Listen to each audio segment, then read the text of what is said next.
बच्चों, इस वीडियो में हम पढ़ेंगे chapter air, water and weather, जिसमें हमारे मेन ऑब्जेक्टिव्स हैं air, land and sea breeze, water, states of water, water cycle, purification of water and weather. उससे पहले हम कुछ वार्म अप एक्सरसाइज करते हैं। यहाँ पर बच्चों एक वाटर साइकिल का डायग्राम बना हुआ है, जिसमें कि आपको पता है अलग अलग नंबर पे अलग अलग स्टेजेस होती हैं, जिसके जो वाटर साइकिल के स्टेजेस हैं। तो हमें लेफ्ट साइड में उन स्टेजेस का नाम लिखना है। जैसे फर्स्ट नंबर पे सबसे पहले क्या होता है, पानी इवेपोरेट होता है, इवेपोरेशन होता है, उसके बाद कंडेंसेशन होता है, उसके बाद प्रेसिपिटेशन होता है। तो इस तरह से हमें उन स्टेजेस का नाम लिखना है जो वाटर साइकिल से इन्वॉल्व है। वाटर साइकिल में एयर, एयर क्या है बच्चों? Air is a mixture of gases, it contains dust, smoke and water vapour also. और एयर का एक ब्लैंकेट होता है अर्थ के चारों तरफ, जिसको कि हम एटमॉस्फेयर बोलते हैं। Moving air is called wind, and जो बहुत ही प्लीजेंट एयर विंड होती है उसको ब्रीज बोलते हैं, और जो बहुत फास्ट और स्ट्रॉन्ग विंड होती है उसको स्टॉर्म बोलते हैं। लैंड एंड सी ब्रीज, बच्चों आपको पता है कि जो लैंड की गर्मी होने की और ठंडा होने की स्पीड होती है, वो पानी के ठंडा और गर्म होने की तुलना में ज्यादा फास्ट होती है। ये जो डिफरेंस होता है, जो जल्दी और तेज होने का, जल्दी होती है लैंड और पानी स्लो होता है गर्म या ठंडा, उसका जो डिफरेंस है उसकी वजह से ही सी ब्रीज या लैंड ब्रीज चलती है। ये मेनली कोस्टल रीजन्स में होते हैं। सबसे पहले अब हम लैंड ब्रीज के बारे में पढ़ेंगे। रात के समय क्या होता है बच्चों, लैंड की जो गर्मी होती है वो जल्दी ठंडी हो जाती है, क्योंकि पानी जो है is warmer than land during the night. Water ज्यादा गर्म होता है लैंड की तुलना में रात के समय, और जो हवा होती है पानी के ऊपर वो ऊपर उठ जाती है, और जो ठंडी हवा है लैंड से वो समुद्र की तरफ जाती है, और इसको हम लैंड ब्रीज बोलते हैं। तो ब्रीज किस तरह blows from land to sea during night, इसको हम लैंड ब्रीज बोलते हैं। और सी ब्रीज में क्या होता है, दिन के समय पे लैंड की एयर ज्यादा गर्म होती है और वो हीट अप होकर ऊपर उठती है, और उसकी जगह पर समुद्र से बहने वाली हवाएं ले लेती हैं, और उसको हम जो ब्रीज है that blows from sea to land during the day, इसको सी ब्रीज बोलते हैं। तो बच्चों यहाँ पर एक एक्टिविटी है जिसमें कि आपको what do you mean by land breeze, land breeze का क्या मतलब होता है, और नेक्स्ट क्वेश्चन में सी ब्रीज क्या किसे बोलते हैं वो लिखना है। अब हम पढ़ेंगे वाटर के बारे में। Water is most abundant substance on earth, जो कि अर्थ का सरफेस का लगभग 70% पार्ट को कवर करता है, and mainly seas, ocean, lake, ponds etcetera इनमें प्रेजेंट है। और ये हमारी अंडरग्राउंड भी पाया जाता है और हवा में भी पाया जाता है, and our body also contains water. तो बच्चों एनिमल्स, प्लांट और ह्यूमन बींग्स, हम सबको पानी की बहुत जरूरत होती है जिंदा रहने के लिए। तो कुछ लिविंग बींग्स होते हैं कि जो ड्राई लैंड में रहना पड़ता है, तो वो पानी कहाँ से लेते हैं? सॉइल से लेते हैं, या स्ट्रीम्स, रिवर्स, लेक, पडल, इन सब चीजों से लेते हैं। और जो अंडरग्राउंड वाटर है वो किस चीज से लिया जाता है? ट्यूबवेल से, वेल से, या कुछ जो ड्राई प्लेसेस होते हैं वहां पर अंडरग्राउंड पानी भी बहुत कम होता है, और जो level of underground water in a place is called water level.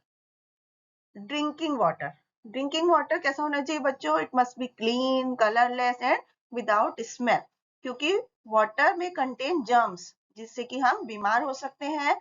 Therefore it is necessary to drink safe water. Water जो नदियों में, झरनों, इसमें लेक्स में, पॉन्ड्स में जो पानी होता है that is not safe for our drinking, क्योंकि रेन वाटर जब जमीन पर आता है तो उसमें बहुत सारी इम्प्योरिटीज और हार्मफुल जर्म्स मिक्स हो जाते हैं।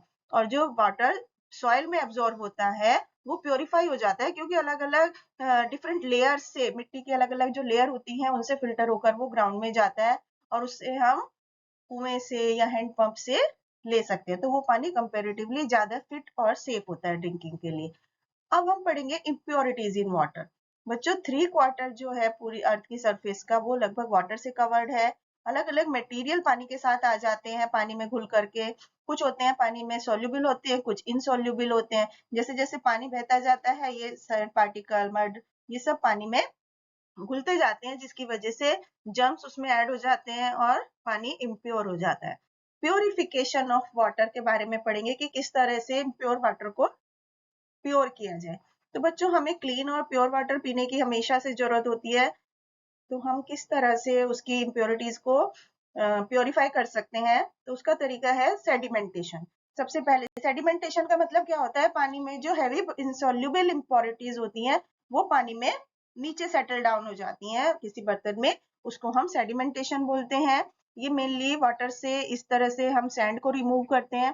फिर होता है डिकैंटेशन। डिकैंटेशन में जैसे आपको पता है sand is heavier than water, तो वो पानी में नीचे बैठ जाती है अगर हम उसको कुछ समय के लिए एक बर्तन में लेके छोड़ दें, और फिर जो ऊपर का पानी होता है उसको हम बिना नीचे के पार्टिकल्स को डिस्टर्ब किए दूसरे बर्तन में पोर करते हैं, तो उसको हम बोलते हैं डिकैंटेशन। इस प्रोसेस से क्लीन वाटर जो ऊपर होता है उसको हम दूसरे बर्तन में पलटते हैं। फिल्ट्रेशन। फिल्ट्रेशन क्या है बच्चों? ये भी पानी को प्योरीफाई करने का एक मेथड है जिसमें कि हम एक फनल और फिल्टर पेपर या फिल्टर क्लॉथ की हेल्प से इसको क्लीन करते हैं, पानी को प्योरीफाई करते हैं। इसको फिल्ट्रेशन बोलते हैं। और इंसोल्युबल इम्प्योरिटीज जो है वो फिल्टर पेपर पर रह जाती है, उसे हम रेजिड्यू बोलते हैं।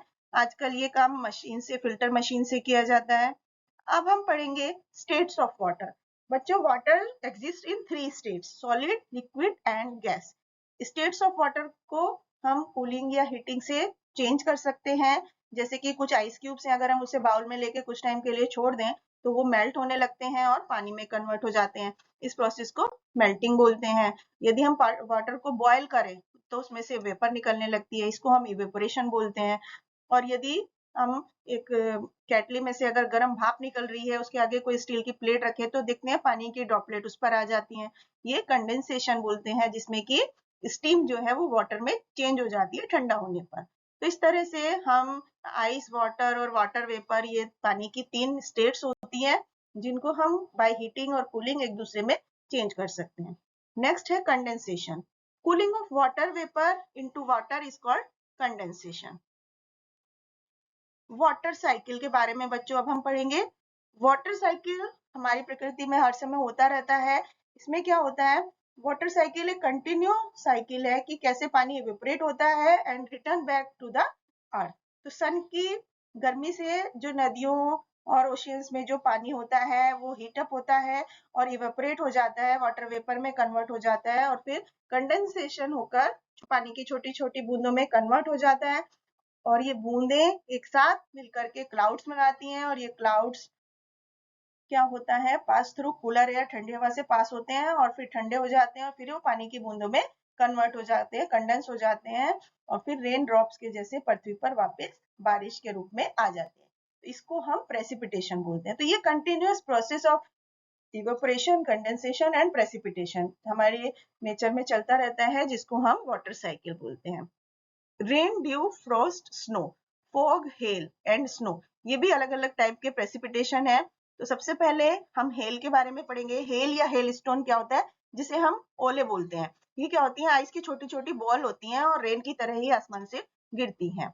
ये पानी जब स्ट्रॉन्ग क्लाउड्स में पानी का कंडेंसेशन होता है उसकी वजह से होता है।